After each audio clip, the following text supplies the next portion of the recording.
audiovisuel. Bino besoin la carte audiovisuel. YouTube ezali eloko mususu te ke eza presse mususu te za presse. La façon de traiter l'information doit être unique ou encore identique par rapport à ce que nous faisons parce que vous considérez que vous êtes dans un monde à part. Non. S'il vous plaît, ça vous concerne aussi cette histoire. Vous êtes de la presse, celle qui est décédée était de la presse. La manière de traiter l'information doit être bénéfique pour la biso na bino. Ça veut dire, titre ya malamu, moi traitement information ya malamu, pour que tant que tu as non, bazabata mayele, baleli effectivement de kuna bango na mayele. Je vais revenir sur un point qui est très important pour dire que la famille qui nous a fait confiance pour les lande kuna soto kundaye na ndenge to lingela ki n'est pas incapable. La famille de Evelyne Camon Lopez n'est pas incapable pour enterrer celle qui était avant tout leur enfant, avant qu'elle ne soit journaliste. Sa chaîne de télévision n'est pas incapable, là où elle évoluait, n'est pas incapable pour enterrer son personnel. Mais ça incapable était. Bissonet au Sengaki, parce que s'il ne s'agissait que de l'essentiel, sa famille peut le faire. Sa famille biologique d'abord pourrait le faire. Ensuite, sa famille professionnelle qui est CBS pouvait aussi le faire. Toloba qui boye. Tolinto qui n'a au-delà de l'estimation na biso moko par rapport il y a l'autre groupe sandeko naso pona mbala suka. Akolia kambongo ya ndeko mususu te ya songolo pakalate parce que asi akei. Pour elle c'est fini, la vie s'arrête là, c'est fini, c'est fini, c'est fini. Ce que ça na vie mususu ekoyaka après peut-être tokutanaka. Mais pour aujourd'hui, elle est partie, elle ne reviendra plus. Bato ba okendaka ba voyage, toi ne likete ba kozonga to komona bango. Un exemple typique, je vois mon amie Patricia Moutonkole qui est là. Ça fait plus de 10 ans que mon anaté. J'en profite pour te dire bonjour, Patricia Moutonkole. Voilà, donc mon bembo eza liwate. Moutata kei tukose nganzamba batela et poto monana un jour. Mais Evelyne est partie pour ne plus revenir. Il s'est acheté un billet qui n'a pas de retour. Elle ne reviendra plus. S'il vous plaît, chers amis de la presse, j'insiste, faisons preuve de l'intelligence et de maturité. On s'était dit, nous amis, nous confrères, nous concerts, nous nous sommes dit, tolingi to kundaye, to salango comment? Bisomoko to cotiser. Bisomoko d'abord. Tant que na lingi na kundande kunanga na honneur, c'est que tu es capable de faire quelque chose. Joe Atie, Carlos Moudjani Atie, je vois Franck Stéma, Bébé Bercy, Virginie Manganga, Élisée Luambo, Mishmima, toté bambongo na biso tolobaki yango boye. Organisation mon côté net ya biso boye sans but lucratif et marchaka sans cotisation. To sali yango pour na ndeko na biso. Nous devons nous-mêmes cotiser. Nous allons nous prendre en charge nous-mêmes. Biso moko ba panisango totia $50 à chacun. Ça peut faire quelque chose. Ça peut faire quelque chose.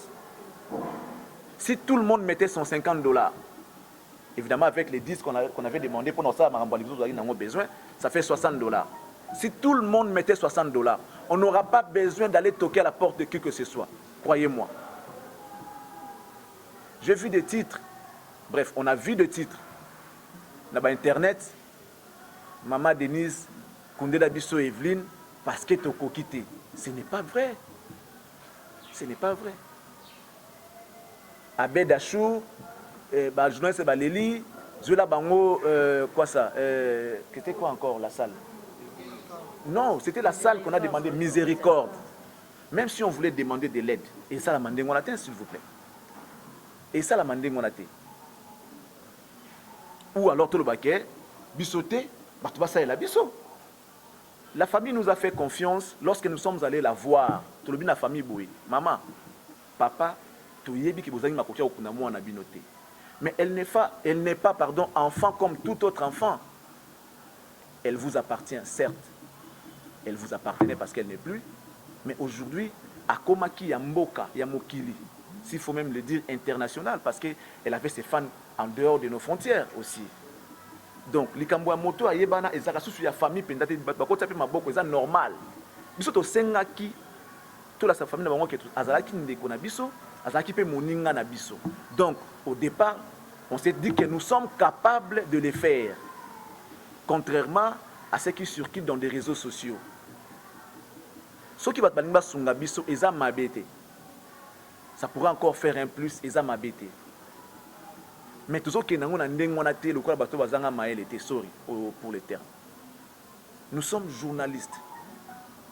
Nous sommes la presse, nous sommes quatrième pouvoir. En termes de décision, évidemment, Yambouk. Nous sommes quatrième pouvoir. Donc, si nous avons un souci, on sait où aller toquer. On sait où aller toquer. C'était ça le deuxième point. Essayez un peu d'arranger la façon de traiter l'information et vos titres. Tout le monde peut amener son apport. Peut-être moi, image, ça peut faire affaire. On est d'accord. Mais bah, titre, on a bien beaucoup de ça. Titre et puis c'est dit bon c'est bon hein, j'ai compris. Or que il y a contenu mettez des titres propres. Ceux qui chaînent il n'y a pas de problème. Mettez des titres propres. Et il y a eu même des gens qui ont allé filmer selon ce qu'on a appris hier les installations hygiéniques de Evelyne. Pour en faire quoi? Pour en faire quoi, chers amis? Pour en faire quoi?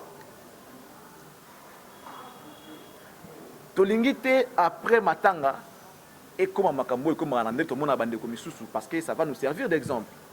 Et comme Ateke, Ezala Kiboye, Azala Kiboye, Asala Kiboye, c'est aussi ça va aussi de votre image parce qu'elle était avant tout journaliste comme vous. Si vous ruinez son image, mais n'est-ce pas qu'ils appellent l'image de nous des autres qui n'ont pas? Vous avez intérêt de protéger l'image de celle qui est partie. On a tous intérêt de donner une bonne image d'elle aujourd'hui parce qu'elle n'est plus. Elle ne saura même pas se défendre parce qu'elle ne va même pas voir.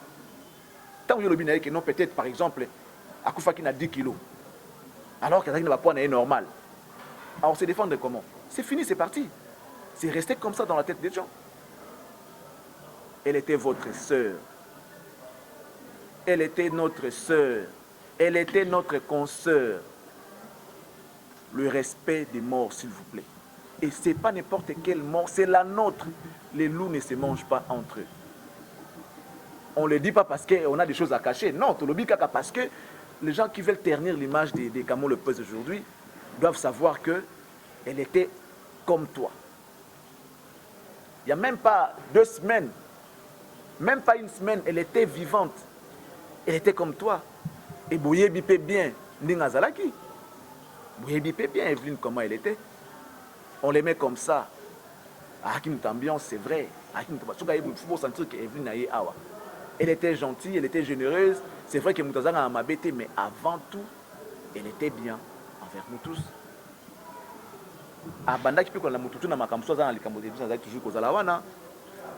Elle était toujours présente lorsqu'on avait besoin d'elle. Tout comme Misaliwan a été si jeune à Bissou à Mombongo. Parce qu'après, les gens vont regarder, c'est pas intérêt, je vais me faire beaucoup de vues. Et quand c'est la Ngambong, on a YouTube et tout, mais tu le fais. Oliambong Amabe. Oliambong Yamabe. Je reviens maintenant sur l'unité que nous avons besoin. La presse, il y a la presse moko toi na Congo. Il y a la presse moko. Et ça va la presse écrite, votre audiovisuel. Vous qui évoluez na YouTube, qui est un outil de communication tout simplement. Si tu es journaliste, que tu sois dans la télé traditionnelle, tu es sur YouTube, vous êtes journaliste. Si tu ne l'es pas, tu ne le seras pas non plus. Parce que ce n'est pas parce que tu travailles dans YouTube comme un journaliste. Mais si tu sais vraiment que tu es journaliste et que tu aimes ton travail, tu as intérêt à ça bien, au profit, pour l'honneur, il y a un. Je fais appel ici à la presse. On n'est pas obligé d'être amis pour tout ça dans le Cambo ensemble. On n'est pas obligé d'être, je ne sais pas, avoir des affinités ou encore tout ça la Marambo ensemble. Non. Les gens qui n'aiment pas Charlie Prince, parce que bon, au fait, je rappelle parce que à la première réunion qu'on a faite, c'était que je m'étais retrouvé seul parmi beaucoup de filles. J'étais le seul garçon qui était parmi, évidemment, beaucoup de mamans qui étaient là ce jour-là. Et c'est ainsi que l'Assemblée avait porté son choix sur ma personne. Que bon, le colosa mobile, il te sur maloba ou loba. Des comiques, kambakaka, lingomba ngotoke na ngotina suka. J'espère que na koki pe na nyosote. Na yebi pe mingite. Mais avec votre soutien, votre appui, vos idées, ne te pousse à likambo musika. Imaginez que je sois seul. Non, ça, là, on est dans le même dans nos propres familles, aux responsables famille, ceux qui papa n'a pas tu as toujours besoin des gens pour soutenir. Si on a les camps, la famille, on doit toujours recourir à la famille pour avoir certaines précisions. On a besoin de tous. On a besoin de tous. Nous avons nos relations, nous avons des connaissances, nous avons, je ne sais pas, des moyens de faire ça bien pour que les gars bien. On a une relation à mon tout temps, on appelle ça sur podium. Mais tout le monde tout ça ensemble. Pourquoi les faire à côté? Pourquoi faut en avoir un? Non, nous avons besoin de communauté tonika que ndeko nde akundama malam. Ndeko akundama bien, c'est tout ce que nous tous nous voulons. C'est le souci de tout le monde. Donc bref, nous demandons à ce que nous soyons unis. Bandeko autour, à mon équipe, apport naie cause important à Yanango. On a un comité d'organisation dont Bandeko Namutuzana Bongo Awa. Pour nos cotisations, il y a Madame Virginie Manganga qui perçoit. Ensuite, c'est Miss Mima qui est la trésorière, qui est la caissière. Il y a l'organisation Tozanango. Il est important na Bandeko tous na YouTube. J'ai appris par mon ami Franck Stemaï que Bandeko à YouTube, vous avez aussi votre organisation. Je ne sais pas si c'est le cas. Vous avez un groupe d'organisation, on peut dire ça comme ça. Mais nous devons nous unir. C'est l'essentiel parce que nous courons derrière les temps. S'il y a moyen, je ne sais pas après ou comment on va faire pour nous mettre en contact avec d'autres groupes là pour que tout ça la macambo bien. Je crois que c'était ça l'essentiel hein, de ces points de presse. Je crois que l'essentiel est dit. Je ne sais pas si j'ai oublié quelque chose, mais sinon, moi je pense que... Bon, je pense que l'essentiel a été dit, mais je voudrais bien, avant peut-être de clôturer, Carlos Mjani, hein, un peu de temps, sur le groupe qui ça, moi le moins qui est plutôt clôturé. Oui, j'espère que tout a été dit. Hein? Tout a été dit. Balubara, Libanga, Livinde, Yo Chako, Segate. Donc, c'est-à-dire, ceux qui biso ba oyo, toujours mi benga ba journaliste. Moko oya biso azalai kati na biso. Akufi, eza esengote po na biso, ya kokomisa lo matanga na ye business, mumbongo, to likambo kochola, to likambo koseka. C'est très important.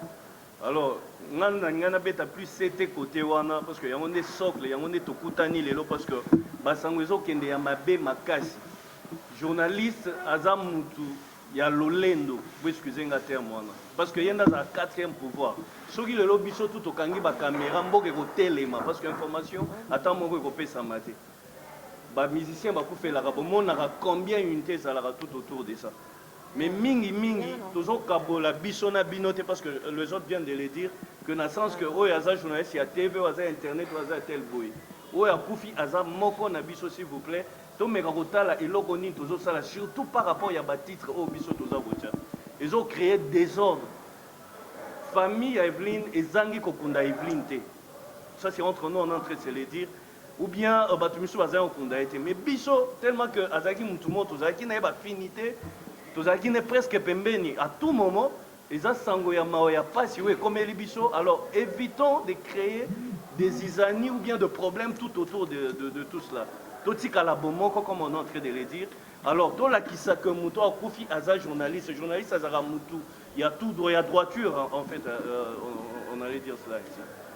Jour ya matanga j'espère tout le belango na cordon il n'y a pas très longtemps aux en a besoin au filmer aux en a besoin aux quoi que ce soit et les camps désordre comité eza awa oye au s'inscrire soit pas sur badge va monique aux vraiment na non pour faire ce travail là tu viens tu les fais pour que nous évitons ba titre au hôtel à lobaki boye abeda show à lobaki boye ba nga mon titre mo ba komagi ba journaliste ba swani ba bundi pour na mbongo ya matanga ya Evelyne naomi tout na mbongo ba journaliste en organisation yango yo ba journaliste ba swanaki na ba bakenda obunda baza wapi toyebite c'est vrai que Maram Tozolo il faut refléter au titre c'est vrai surtout toi ba journaliste so bongi musala au titre ton dimi yango mais titre yango refléter quand même contenu nango mais so yo tcheka titre pour votre batala mais contenu mtomo na quantité et s'il est créé un problème.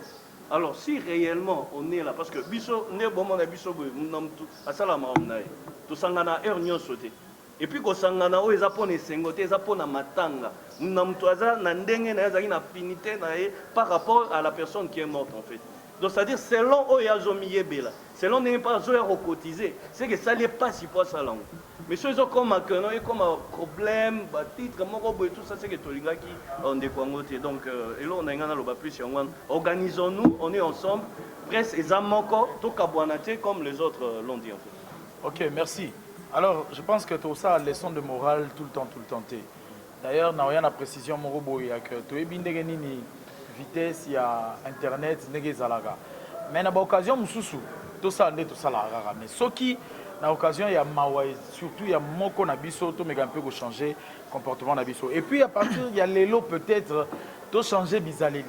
Pour que dans l'avenir ce que vous allez ce que vous allez songolo pakala mususu to mega un peu kotika la batuya lokumu et vous allez très important. Nalingina marteler sur elo moko da lobaki awa, il y a unité. To si to yokai que ba groupe ezalaki na ba organisation différente mais to lobi boy comité d'organisation eza moko mais apport ya mutunyo surtout eza important. Voilà pourquoi au moni DG Frank Stemai azana biso na moni gabana basele kuna utikoya yé pas awa Basile Sombo yé pas zalaki na organisation mususu mais finalement Charlie Balaka aussi et finalement to se mettre d'accord ensemble. Oyo azui eloko oyo kopesa biso apport oyo azui eloko moko kopesa biso apport aye na ngona comité pour que tout ça lango na ordre to uti koyoka Basile abisi biso bralima alobi podium instrument on a déjà na ba calcul na biso to longo yango pour groupe wana et c'est pesi biso yango. Excusez Pamela, il y aura pas échange hein.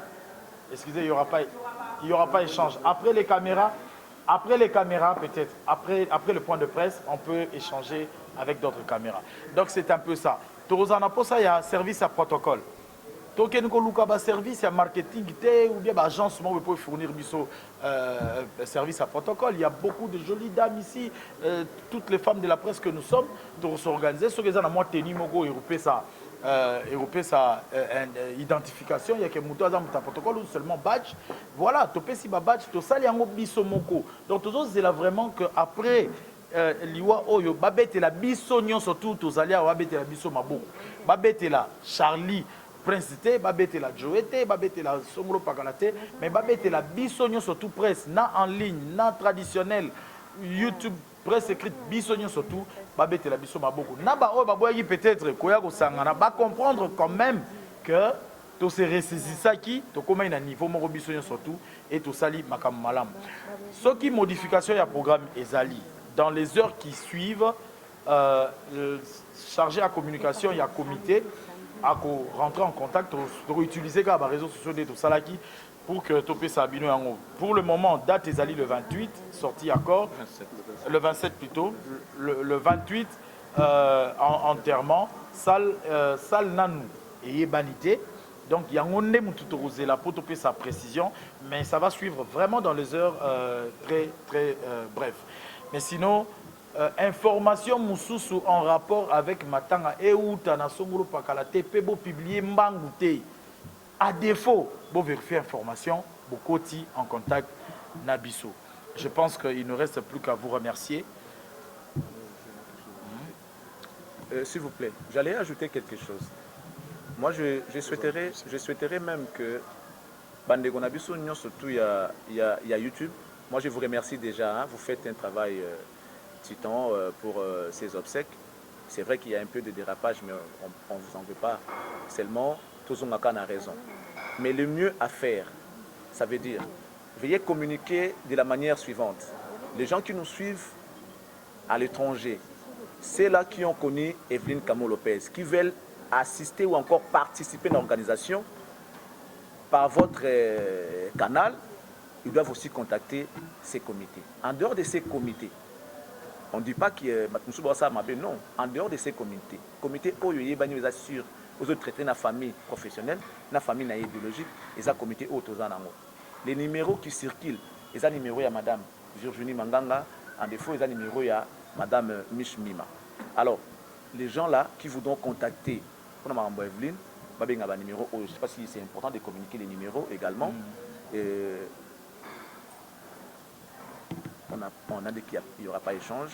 Donc nous tenons sincèrement à vous remercier d'être venus. et j'insiste encore sur bandeko bazali banda to sangana. S'il faut surtout qu'il y ait des verbes, ça surtout ya tout le monde a bino wapi pour que tous soient unis. Nous vraiment nous demandons à ce que nous soyons unis, pour l'unité vraiment unité. Ce moment que bino boya verbe sauter sur boya verbe. On peut tous se déplacer pour venir vers vous pour que nous soyons unis au moins pour une fois. Tokunda Evelyne Nabubo to nyon surtout. Je vous remercie. Voilà, merci à tout le monde, hein. Merci à toutes et à tous. Au hasard, pour ça, plus ample précision, les caméras et tout, dans les à côté. Mais sinon, merci. Et nos sincères condoléances à toutes et à tous. Ok, Carlos Moujaïto, où mon abino de organiser conférence auto limito et ba décision ni to compromis ni besoin na suka mamunyoso. En fait, to sangana ki lelo pona komeko sala moi mise au point. Na makambo ezo spéculer par rapport ya matanga ya collègue na biso ami na biso consort na biso Evelyne Kamon Lopez watika biso ya c'est là à peu près une semaine déjà tout ça là comité moko en place parce que azamu to vanda na ye liwane sali vraiment pas si moi mingi alors comité on ezaki juste pour na ko kamba bobse kango po biso moko to kende to kunda ndeko na biso na kimia alors tu comprends que bande komisusu t'habite sur mal intentionné, sur ma page, il y a des polémiques, tout ça, il y a des journalistes, Senga Bedachou, Louele Bangosal, journalistes Bundi, Limbongo, tout ça, or que ce sont des faussetés en fait. Bisous tout ça, les comités, tout ça unis, Tozo Bunda Po, Tokunda vraiment Evelyne, Yobi Evelyne, Azaïm, tout le monde ambiance, Azaïm, tout le monde soit à place, il faut vraiment sentir présence. Alors, ça a mérité quand même Bobsek digne de son nom en fait. Il y a un point de presse, il y a les gens qui ont éclairci que Maramboutou à travers des réseaux sociaux, ce sont des faussetés.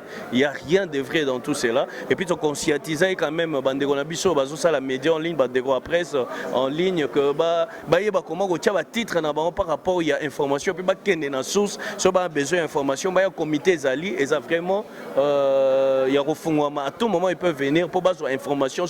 Il y a sur tout autour, il y a Bobsek, il y a Evelyne Kamon Lopez. Ouais, Carlos, est-ce que l'organisation Obino ça les a juste pour matanga Kamon Lopez ou soit eloko au bolingi au bosali au kotika la kaka pour na biso tous peut-être mutako sali kam lobby kuna lobby obi que non to za eloko mo to sala to neni to sala ou soit kaso matanga Kamon Lopez eleki eloko kombe kufina. C'est une bonne idée à ne pas rejeter et ben toujours dans mon corps, on ne sait jamais mais il y a que place votre bazage belé bameba ekotaka toujours kaka ndenge zalara. Toza mututu azana ba préoccupation na eza maram na eso ko maram ba er nyonso kokuta na osala boineti musique tout ça des places beba ya kokota mingi ozomona alors eza mabete toko garder toujours structure on peut garder structure parce que maram comme la batupé mikolonyo ce de jour au lendemain déjà tout ça boy toza na groupe moko nazo ko expliquer to beto ntutela ngoto le Evelyne Kamon Lopez et sancti ba journaliste presque nyonso donc il y a Poto Bazali il y a Awa Bazali il y a Afrique du Sud Bazali donc groupe wana to kotisi batu nyonso d'ailleurs je suis parmi l'administrateur il y a groupe wana to kotisi parce que bandeko nyonso wana na kati vous comprendre alors tu ko loba entre biso ya omoni Charlie Prince répondait qui yé moko jour réunion liboso nde to bino bo Jack Cordon sans problème sans polémique tout ça là et tout et l'obité que surtout dans le comité biso nde to za je sais pas non net ngai déjà ba biloko ko sangana moi personnellement na lingango penza mingiti mais ceux qui bomba ba moninga na zo répondre tu chaud na ndimpe ko cotiser pour na ndeko na biso c'est parce que c'était une personne qui m'a été cher, ça m'a fait tellement mal. Je me suis dit, yo, na mokili chose à la kaka, yo moko milongolo, c'est-à-dire, yo pe un jour, barolongola, yo pétan le cambo rosoyo. Yo on moni que nous tous on est unis pour na to kondaye na nengemo ya malam. Merci Carlos. Je vous en prie, ok.